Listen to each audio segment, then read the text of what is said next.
Hadis yang kedua, wal Baihaqi fi haditsin qala wa innal mukhtali'ati hunnal munafiqat.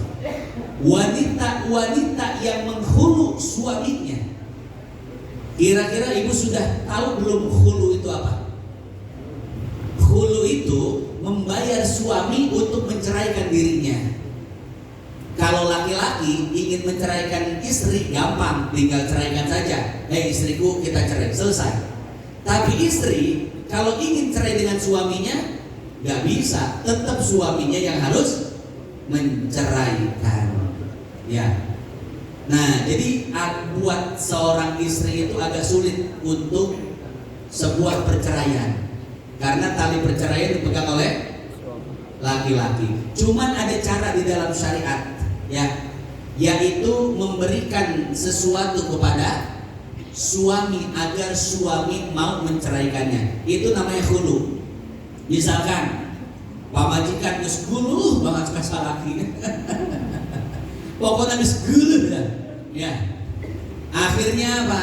Dia bilang sama suaminya, "Wahai suamiku, ceraikan aku. Nanti aku kasih mobil yang kau sukai." Ya. Engkau suka mobil apa? Angkot 17. Engke ku aing beulikeun. Masya Allah, ya Allah, sudah arek nyebut Fortuner Pajero. Angkot 17. Iya. Kata suaminya, "Wahai istriku, kalau engkau mau aku ceraikan, maka beri aku uang 10 juta misalkan."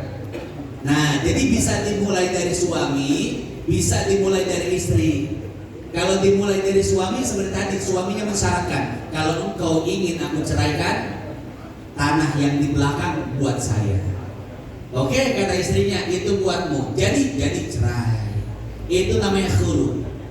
Atau dimulai dari istrinya yang pengen cerai. Suamiku, kayaknya kita udah nggak cocok lagi deh. Ya, aku ingin bercerai darimu. Kalau engkau menceraikanku, maka akan aku berikan uang 10 juta. Kata suaminya, setuju, aku ceraikan kau dengan mahar 10 juta, maka jadilah cerai. Ini disebut dengan apa? Khulu. Jadi membayar suami untuk menceraikan istri. Baik yang membayarnya itu istri atau orang lain. Ya, misalkan ada si A bilang sama si B, serahkeun lah geus pamajikan sia, ku aing bere duit 1 miliar ye. Ngapunnaon sia aing bogo ka pamajikan sia. Buset. Astagfirullah. Ya, tapi ini memang ada di dalam Islam. Islam itu membahas segala hal. Ya. Kebetulan suaminya terhidang Pak. Buset, emang kebetulan di aing butuh duit saem gitu. Islam kau serahkan lah dia saem. Masya Allah, itu termasuk khulu. Tapi jangan dipraktekin ya bapak-bapak yang punya duit. Ya, ini salah satu gambaran saja. Jadi khulu itu membayar suami untuk menceraikan istri. Entah itu atas permintaan suami kepada istri, seperti tadi gambaran yang pertama, atau permintaan istri, ceraikan diriku nanti aku kasih sesuatu, atau orang lain, ya, orang lain yang mengatakan ceraikan istrimu nanti aku beri sesuatu. Amun anu geblek mah ceraikan tadi, wah yang penting mah cuan, wani piro. Makanya rumah tangga itu harus dibangun atas dasar agama, biar kedepannya itu kuat dan tidak terjadi apa-apa di tengah jalan. Suaminya sakit, nih tetap rumah tangga mau berjalan. Jangan sampai suami sakit, akhirnya istri itu aing mah nguruskeun, geus we gugat cerai. Ya, ini hati-hati, jangan sampai terjadi seperti itu nanti. Atau seperti tadi, suami nyalek gagal, akhirnya istri apa? Wah, gugat cerai. Nah, maka yang namanya rumah tangga harus berbasis agama, agar di depannya itu tidak terjadi hal-hal yang tidak diinginkan. Kalau rumah tangga cuma berdasarkan harta, Pak, nanti kalau istri si perempuan ngelihat yang lebih kaya, bagaimana? Kalau suaminya bangkrut, bagaimana? Ini akan banyak masalah-masalah yang terjadi. Begitu pula ketika seorang laki-laki menikahi seorang perempuan hanya karena wajahnya yang cantik atau karena bodinya yang aduhai, cek haji. Nanti kalau sudah tidak cantik lagi bagaimana? Kalau sudah tidak aduhai lagi bagaimana? Akan banyak masalah-masalah dalam rumah. Tuh. Jadi seperti itu, maka harus dibangun atas dasar agama. Jadi hulu sekarang sudah paham ya Bapak Ibu, seorang wanita yang memberikan sesuatu pada suaminya agar suaminya menceraikannya. Nah, di dalam hadis ini disebutkan wanita-wanita yang menghulu suaminya itu adalah wanita-wanita yang munafik.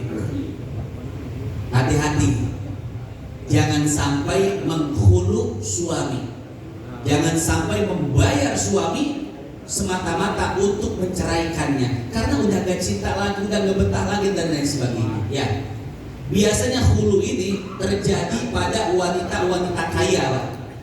Ya, kalau wanita biasa ya tamak kumaha cek. Allahullah geus lah. Menang salaki kos kieu ya terimakeunlah. Menang salaki itu goreng banget sih. Geus lah ieu mah takdir Allah luar biasa, Pak. Ya. Tapi wanita-wanita yang punya duit, nah begitu suaminya sudah tidak cocok lagi, oke, gampang ieu mah. Tinggal diberi duit we, ceraikeun aing 1 miliar. Salakina geblek deui. Kebetulan emang aing geus geuleuh kasihan. Ya akhirnya apa? Terjadi perceraian. Itu saya banyak yang saya lihat yang terjadi hulu atau perempuan yang hulu ini biasanya perempuan-perempuan yang punya duit, anak orang-orang kaya, nggak suka sama suaminya langsung ceraikan saya, ini duit. Nah, itu terjadi, Pak. Ya. Nah, maka hati-hati jangan sampai para wanita-wanita ini menghulu suaminya tanpa alasan yang jelas. Tapi kalau alasannya jelas boleh. Misalkan suaminya itu galak sampai-sampai melakukan KDRT. Tiap hari istrinya dipukul. Atau misalkan istrinya di ngapain, Pak? Wah, dibolak-balik lah pokoknya. Kekerasan rumah tangga. Akhirnya orang tua si istri gak tega, langsung tebus sama istrinya, sama suaminya. Hei, menantuku, ceraikan anakku. Nih duit untukmu 10 juta. Nah, kalau seperti itu boleh. Ya, karena melihat anaknya itu menderita, mengalami kekerasan dalam rumah tangga atau tidak mendapatkan haknya, maka boleh orang tuanya itu membeli anaknya. Ya duit ya, atau ya mobil ya, tapi syaratnya serahkan anak aing. Nah itu boleh, tidak jadi masalah selama alasannya jelas.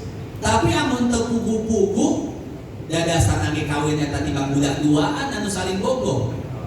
Kolot nama dan setuju di awal, begitu ada masalah seetik, nah kolotna kebetulan geus papisahan lah. Emang di awal di aing mah geus setuju, ya duit ya. Ceraikan anak aing. Nah ini hati-hati. Kalau tidak ada alasan yang jelas, maka bukan hanya si perempuan yang termasuk munafik, maka orang tuanya pun termasuk dalam kategori munafik. Nah jadi seperti itu, perempuan-perempuan yang menghulu suaminya, maka mereka itu perempuan-perempuan yang munafik.